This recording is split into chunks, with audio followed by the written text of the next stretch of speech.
Hai guys, apa kabar kalian semua? Semoga baik-baik aja ya. Ketemu lagi dengan gua, Rio Octavian di channel Safari Movie. Channelnya para muda-mudi yang doyan berfantasi.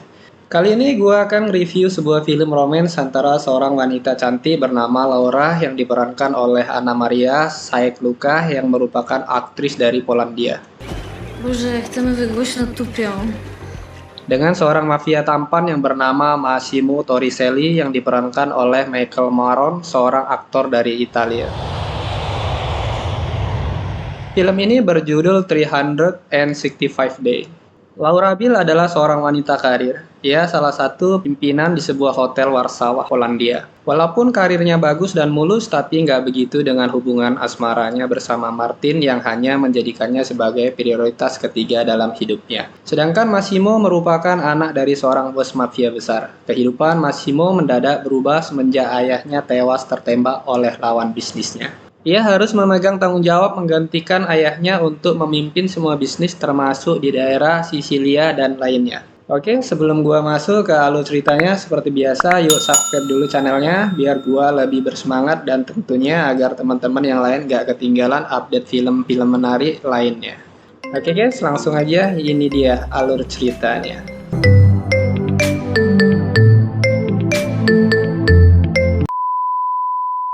Suatu malam Laura baru aja pulang dari kantor dan mencoba menggoda Martin yang sedang asik bersama laptopnya. Martin menolak Laura yang sedang berhasrat untuk berkinci. No i z twoim serduszkiem lepiej, żebyś się nie forsowała.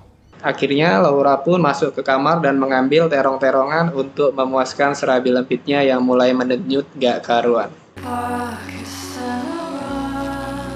Di lain sisi, tampak Massimo juga meminta pramugari di pesawat pribadinya untuk bergencotan dengannya. Ya, udah nggak tahan lagi katanya guys, ingin segera muncrat. Kembali lagi ke Laura.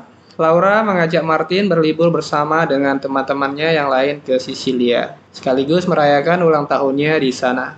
Niat hati mau memperbaiki hubungan dengan Martin, tapi Martin malah semakin dingin dan menjauh. Saat merasa jauh dari pacarnya, tiba-tiba Laura pun diculik. Ternyata orang yang menculiknya adalah Massimo. Buonasera.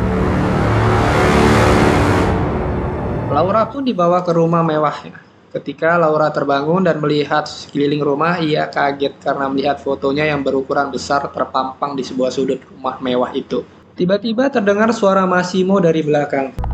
Are you lost, baby girl? Ia kaget lalu pingsan. Laura tersadar dan marah kepada Massimo. Dia bertanya kenapa ia dibawa ke sana. Massimo pun mencoba menjelaskan dari awal pertama kali dia melihat Laura di bandara. What I'm about to tell you is so incredible that I wouldn't have believed it's true until I saw you at the airport. In that moment I understood that it wasn't only my imagination. Ia sudah merasakan sesuatu terhadap Laura dan ingin memilikinya. Massimo mengatakan kepada Laura jika dia akan memberi waktu 365 hari untuk membuat Laura jatuh cinta padanya.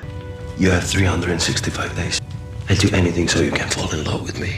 If next year on your birthday nothing changes, I'll set you free.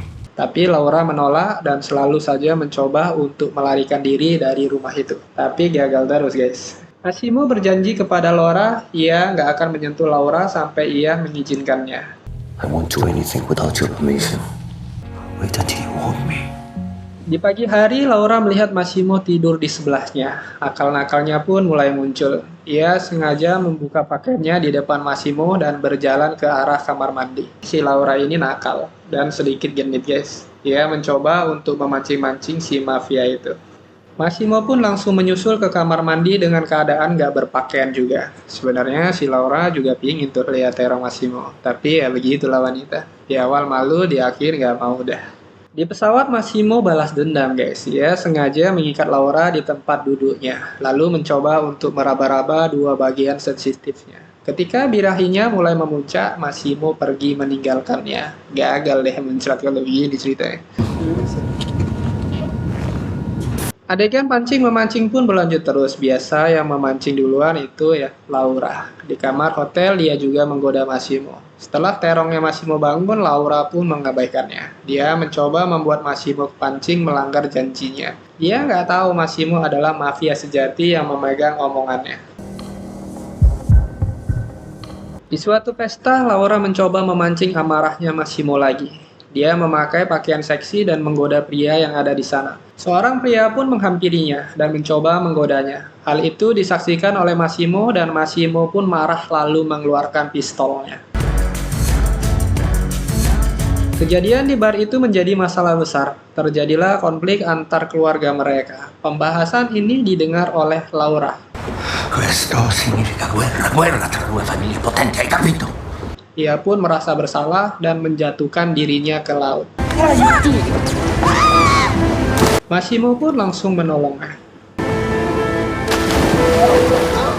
Di saat Laura terbangun, Massimo mencoba berbicara dengan Laura. Ketika ia bangkit berdiri untuk meninggalkan Laura, Laura menahannya dan mencoba menggodanya. Massimo sempat ragu, karena ia takut dikerjain sama si Laura lagi. Tapi ternyata kali ini enggak, guys. Adegan perkincian antara mereka pun dimulai sejak saat itu. Akhirnya kesampaian deh Massimo menikmati serabi lempit Laura, guys. Singkat cerita, akhirnya Massimo mengirim Laura kembali ke Polandia. Selama berhari-hari mereka nggak pernah berkomunikasi. Hingga suatu malam Laura ketemu kembali dengan Martin. Martin terlihat ingin merajut hubungannya kembali dengan Laura. Namun si Laura enggan mendengar penjelasan dari Martin. Laura pun memutuskan untuk pulang. Tapi si Martin tetap aja mengikuti Laura ke apartemennya. Ternyata di sana udah ada Massimo yang menunggu. Should I have to say it so you understand? Hingga akhirnya si Martin pun langsung meninggalkan mereka berdua. Dan akhirnya di apartemen itu mereka pun melepaskan rindu yang sudah terpendam. Perkincian pun terjadi lagi. Laura mengatakan, I don't need 365 days. ia sudah jatuh cinta saat ini. Keesokan harinya setelah bangun tidur, tiba-tiba Laura melihat sudah ada cincin di jarinya. Massimo mengajaknya untuk menikah, guys. Singkat cerita, mereka pun kembali ke Sisilia dan mempersiapkan pernikahan. Fitting gaun pun dilakukan. Laura tampak begitu cantik dan anggun saat mengenakan gaun pengantin tersebut. Ketika Laura berada di jalan pulang, temannya memintanya untuk menghubungi Massimo. Scene berpindah ke Mario yang tiba-tiba mendapat telepon dari informan kalau Laura akan dibunuh. Mario panik dan mencoba menelpon Massimo, tapi nggak bisa terhubung karena saat itu Massimo juga lagi teleponan sama si Laura. Sampailah Mario di kediaman Massimo. Terlihat Massimo memanggil-manggil Laura di telepon tapi nggak ada jawaban. Laura? Laura?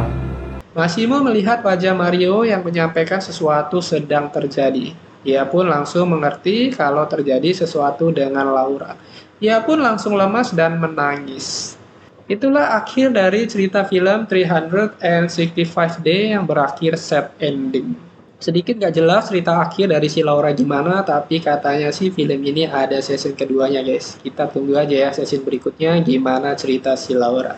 Dari film ini kita jadi tahu ya, ternyata seorang mafia itu juga bisa jatuh cinta, guys. Ada sisi kelembutan di bagian hatinya terdalam yang bisa membuatnya menangis. Oke guys, itu aja dari gua. Terima kasih udah nonton, dan buat kalian yang belum subscribe jangan lupa di subscribe ya. Dan sampai ketemu lagi di review film-film seru lainnya. See you!